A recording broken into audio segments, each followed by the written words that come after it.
have moved from our green board to the chair, where on green board I tried to explain you about the buildup of ecosystem. Ecosystem contain various types of communities, and communities are made up of different group of species. So species is ultimate unit of ecosystem. This is what I am trying to tell you here. And this ecosystem we are going to study in detail with interrelationship with other field और इंटरडिसिप्लिनरीज हे समजून घ्या. वेगवेगळ्या branches बरोबर जर इकोसिस्टीमचं relationship शोधायचं असेल तर त्याला इंटरडिसिप्लिनरी अप्रोच म्हणतात. If you are studying with biological things then ecosystem आणि बायोलॉजीचं इंटर रिलेशनशिप केमिकल थिंग्स बरोबर करायचं असेल तर whatever chemical this planet is nothing but the chemical laboratory असं समजा तुम्ही.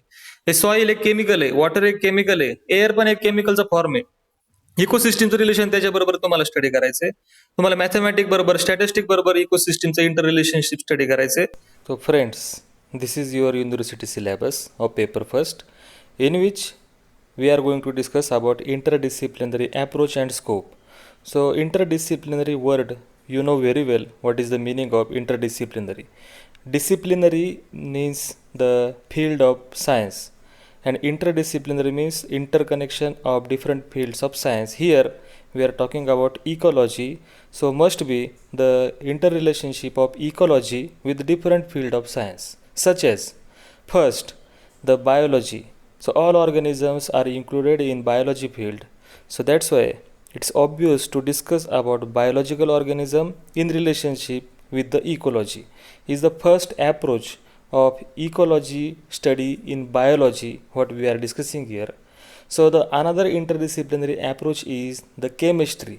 So what already we have said that this planet is nothing but the laboratory where all things are chemicals in various forms, soil, water, air, doesn't matter, all these chemical forms are abiotic forms. We are going to study the chemistry in the relationship with the ecology is another interdisciplinary approach of ecology. In ecology we have to calculate the species number in frequency, density, abundance data. So obviously the ecology will show the interrelationship with the statistic, as well as ecology have the interrelationship with mathematics. So we have seen here four different disciplinaries: mathematics, statistics, chemistry and biology have interrelationship with ecology. And the last but not least, the geology or geography, these are different branches. These words are not same. Geology is different field and geography is different field, but these two disciplinaries also have interrelationship with the ecology field. So I am sure it must be clear to you what is meaning of interdisciplinary approach. Now the scope of the interrelationship study is that whenever we say scope, it means what are the challenges or what are the opportunities in ecological point of view or ecosystem study point of view in order to perform any work in chemistry, biology, mathematics, statistics, geography or geology. So it is very easy that we can apply this ecology study in these various field in order to show collaborative work. So I am sure these points are must be clear. Let's move forward. तर तुम्हाला मी आतापर्यंत definition सांगितलेली आहे. काय definition सांगितली होती तुम्हाला मी की where we study about the inter relationship in biotic and abiotic components which comes under the terminology ecosystem. त्याच्यामध्ये कन्सेप्ट पण सांगितलं होतं तुम्हाला मी. कन्सेप्ट मध्ये काय लिहिणार, तुम्हाला जर परीक्षेला लिहायची वेळ आली तर तुम्ही याच्यातलं आतापर्यंत जी चर्चा केली आपण त्याच्यातलं परीक्षेला लिहायची वेळ आल्यानंतर काय लिहायचं हे खूप महत्वाचं आहे. माहिती असणं वेगळं आहे, मांडता आलं पाहिजे. To know things is one thing, but you have to present that thing in perfect way in few words. हे परफेक्शन आहे ना महत्वाचं आहे.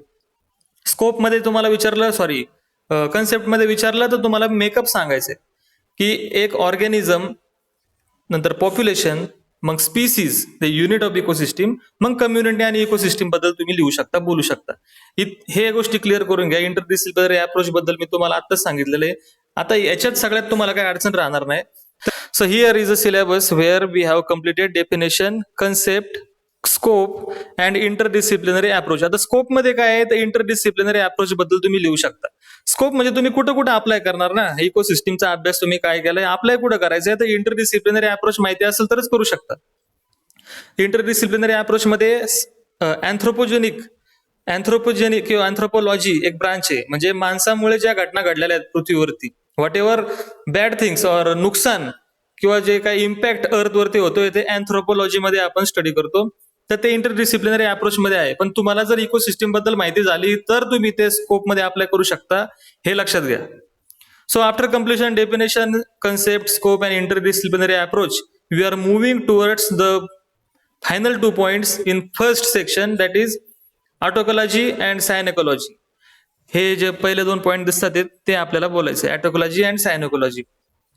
देर इज हे खूप महत्वाचं, याच्यावरती प्रश्न तुम्हाला 100% येणार. आता what is difference between autecology and synecology हे समजून घ्या पहिल्यांदा. We have seen the species is the unit of ecosystem.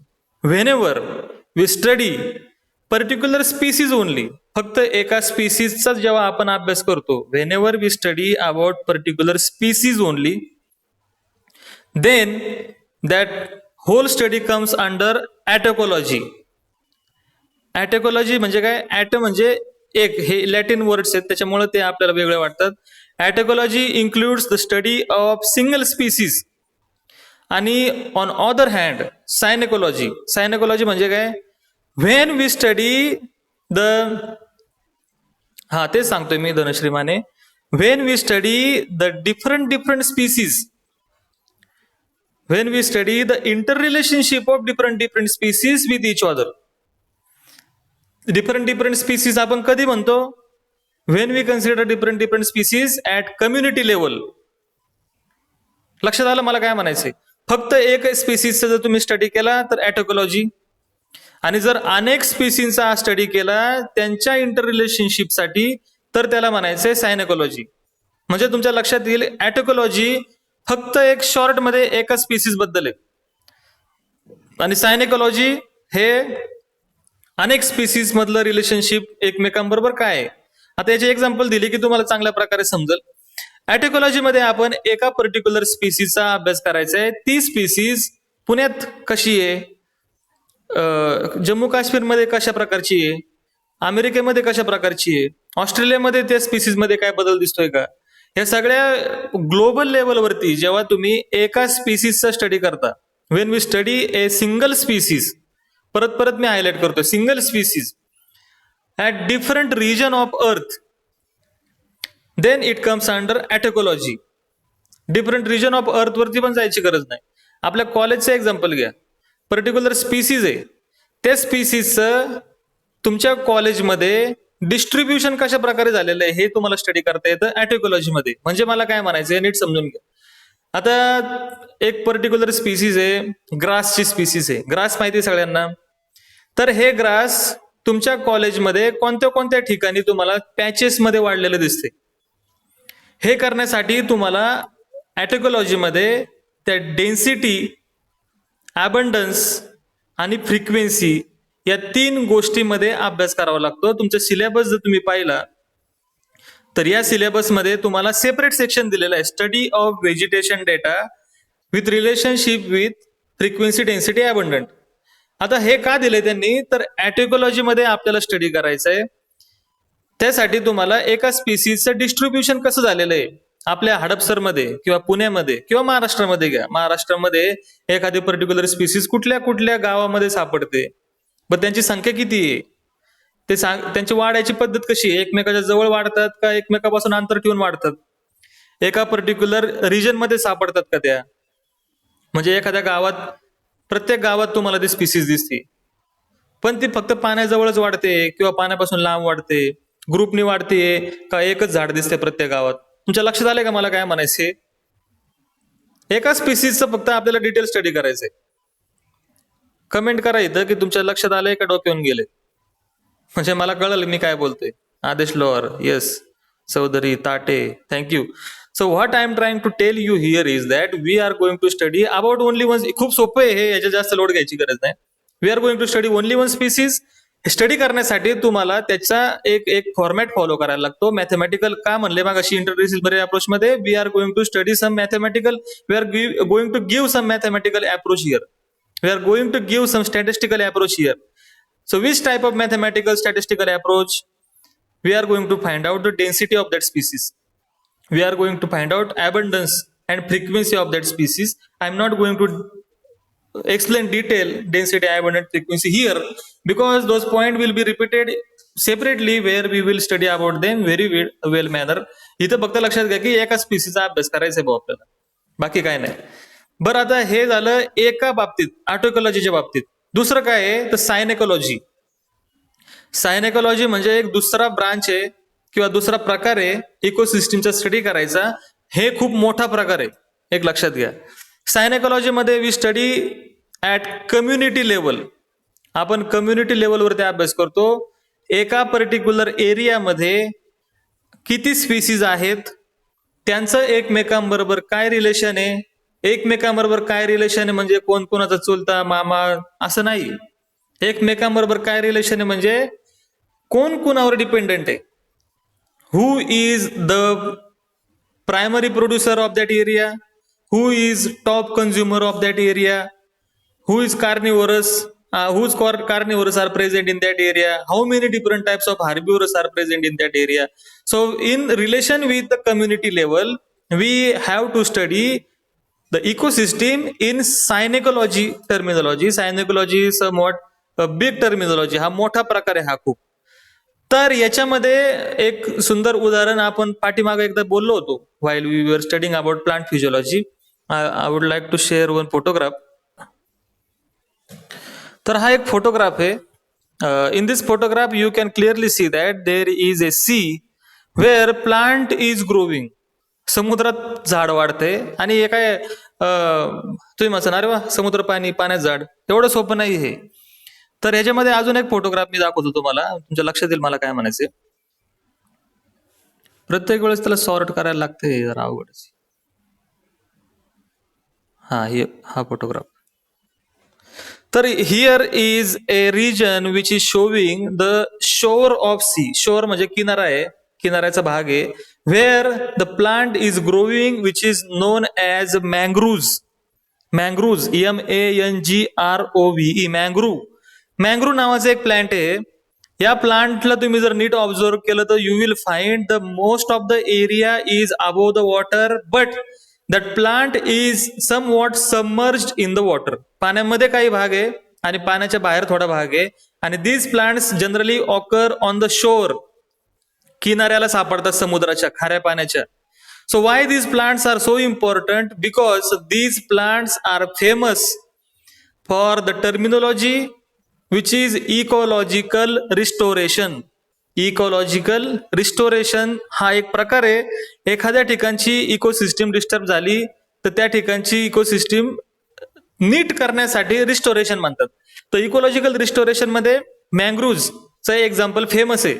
पण त्याच्यात आपल्याला नाही जायचं, आपल्याला फक्त काय समजून घ्यायचं की हे मँग्रुव्ह प्लांट आहे. मी फोटो बंद करतो. Here is one mangrove plant.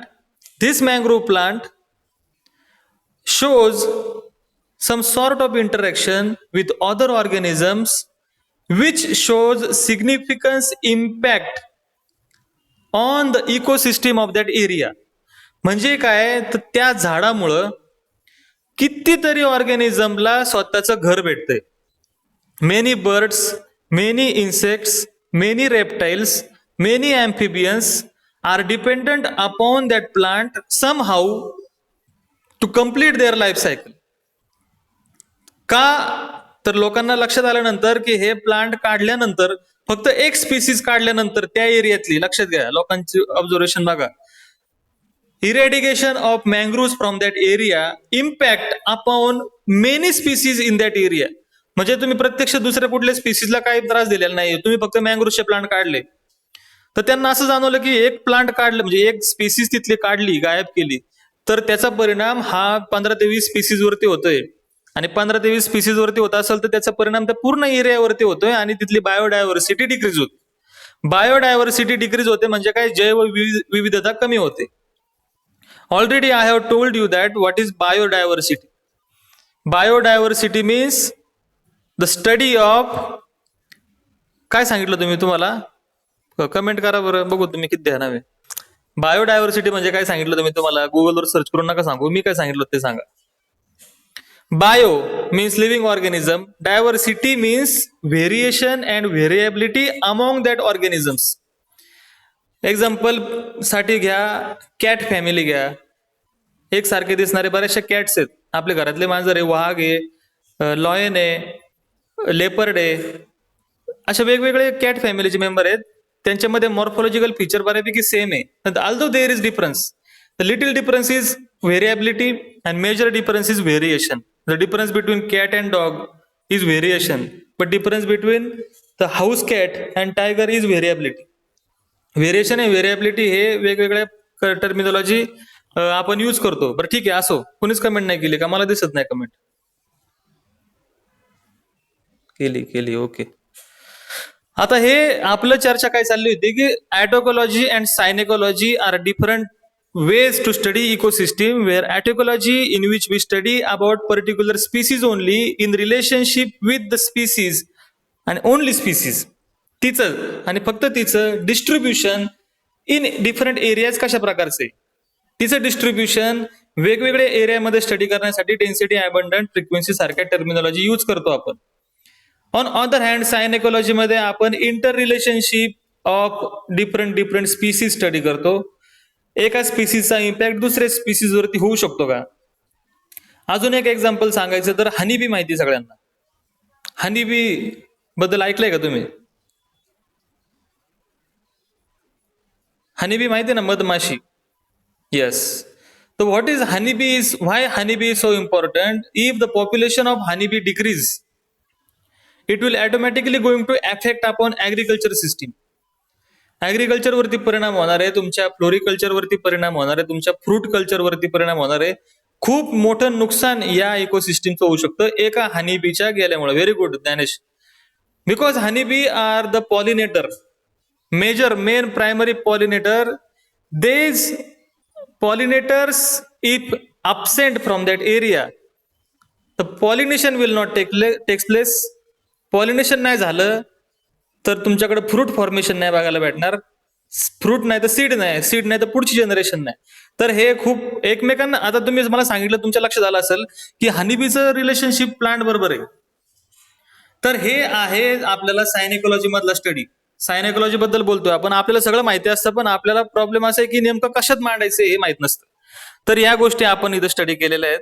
ऑटोकॉलॉजी and सायनेकॉलॉजी in relationship with the ecosystem study, where ecosystem includes the study of biotic and abiotic factors. त्यासाठी मी तुम्हाला डायग्राम काढून दाखवली होती फळ्यावरती की काय काय असतात, काय काय गोष्टी त्याच्यामध्ये येतात. आणि मला गॅरंटी की तुमच्या लक्षात क्लिअर झालं असेल, हे डोक्यात क्लिअर झालं असेल की व्हाय वी आर स्टडिंग दिस.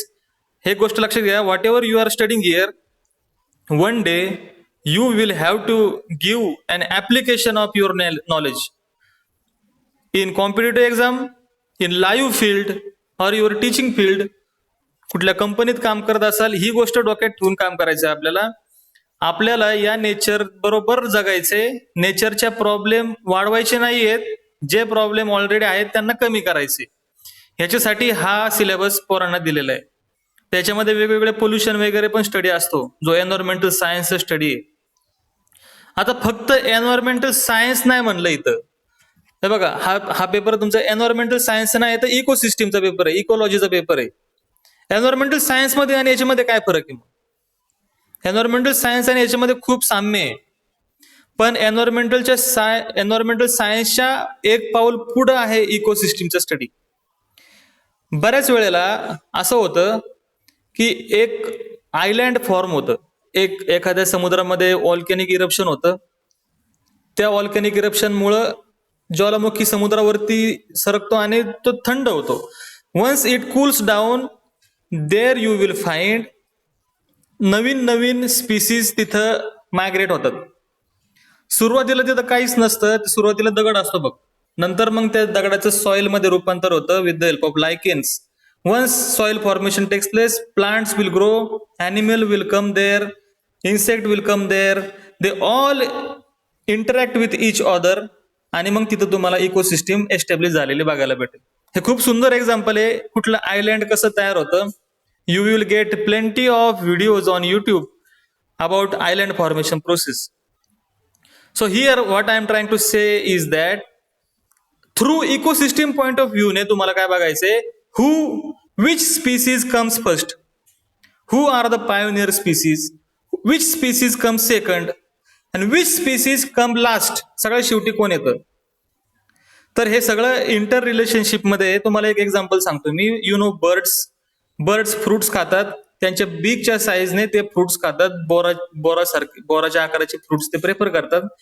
आणि असे फ्रुट्स आहेत की जे त्यांच्या पोटात गेल्यानंतर त्या पोटातले ऍसिड त्या सीडच्या वॉलला ब्रेक करतात. आणि मग जेव्हा ते बर्ड्स त्या सीडला इजेक्ट करतात, सपोज बर्ड्स मायग्रेशन करतात एका पॉइंट पासून दुसऱ्या पॉइंट पर्यंत, त्यांचे सीड्स त्या आयलँड वरती पडतील जे नवीन तयार झाले आणि तिथं प्लांट ग्रो होतोय. म्हणजे तिथं कोणी बी लावायला नाही गेलं. म्हणजे किती इन्क्रेडिबल आहे बघा, हे प्लांट किती हुशार आहेत. आपण इथं बसून मोबाईल वापरतो, आपल्याला वाटतं आपण लय हुशार आहे, पण या सगळ्या स्पीसीज एकमेकांना कसा वापर करून घेतात. दिस इज हार्मोनी म्हणजे एकत्र चालू आहे आणि तुम्हाला याच्यात एक्सपर्ट व्हायचंय. तर आणि मला एक गोष्ट सांगायची तुम्हाला की हे खूप सोपं आहे मित्रांनो. फक्त हे समजून घेतलं ना तुम्ही एकदा, तर परत ते पुस्तक उघडायची गरज नाही की काय उत्तर लिहायचं याच्या बाबतीत. तुम्ही खूप लिहू शकता, तुम्हाला खूप माहिती मिळेल, पण मोजक्या शब्दात ती मांडता आली पाहिजे. हे मला तुम्हाला सांगायचे परत. तर मला गॅरंटी की तुम्हाला याच्यामध्ये कुठलीही अडचण राहिली नसेल. मी खूप जास्त एक्सप्लेन करायचा प्रयत्न केला हा टॉपिक. तुमच्या सिलेबसमध्ये एका लाईन मध्ये जेवढं आहे त्यासाठी आपल्याला 1 तास लागलाय जवळजवळ. तर हे 5 मिनिटात पण घेऊ शकलो असतो मी. So here is your syllabus. Once again I am trying to show you where I have completed definition, concept, scope and interdisciplinary approach, ecology and cynecology, and I believe it is successful ending of this topic. From next lecture, we will be focusing mainly upon species diversity, the method of vegetation study. आता हा जो point आहे ना, what I was trying to say you is that this point, method of vegetation sampling, it is related with this ecology. Method of vegetation कुणाची, तर त्या स्पीसीची, फक्त एका स्पीसीसाठी नाही. आता इथं पण कन्फ्युजन होऊ शकतं. Are we studying only one species using this method? No, we are studying the particular area. आपण त्यावेळेस बघू, मला काय म्हणायचं तुम्हाला कळलं. We are going to study particular area, we are going to count number of species in that area. आणि आपण एका स्पीसीजकडे लक्ष असणार आहे. आपल्याला तिथे वेगवेगळ्या स्पीसीज दिसतील, बाकीच्यांचं काय नाही करायचं, आपल्याला फक्त नंबर काढायचे. या ठिकाणी 100 स्पीसीज आहेत, दुसऱ्या ठिकाणी 50 स्पीसीज आहेत, तिसऱ्या ठिकाणी स्पीसीजच नाही, म्हणजे नंबर काढायचा आहे आपल्याला एका स्पीसीजचा. I am talking about only one species. तर अबंडंट डेन्सिटी फ्रिक्वेन्सी हे वेगवेगळ्या स्पीसीजला पण अप्लाय होतं, पण आपण फोकस करायचं एका स्पीसीजवरती, असं मी तुम्हाला म्हणलं. कन्फ्युज होऊ नका, तेव्हा आपण बघू. आणि सायनेकॉलॉजी मध्ये तर खूप वास्ट आहे. त्याच्यामध्ये आपल्याला इकोसिस्टीम कम्युनिटी लेवलवरती स्टडी करायची असते. तर कम्युनिटी, इकोसिस्टीम, स्पीसीज, ह्या सगळ्या गोष्टी I am sure you must have understood very well. आणि त्याच्यात मी एक बायोम शब्द वापरला होता, तर त्याच्याबद्दल जर तुम्हाला अजून माहिती पाहिजे नसेल, I will definitely try to share you reading material. So okay, with this I would like to conclude that first point is over in our 5th chapter. So if anybody has any doubt, feel free to comment. लोहार, तोडकर, बनकर, अरे वा वा, सगळेजण आहेत.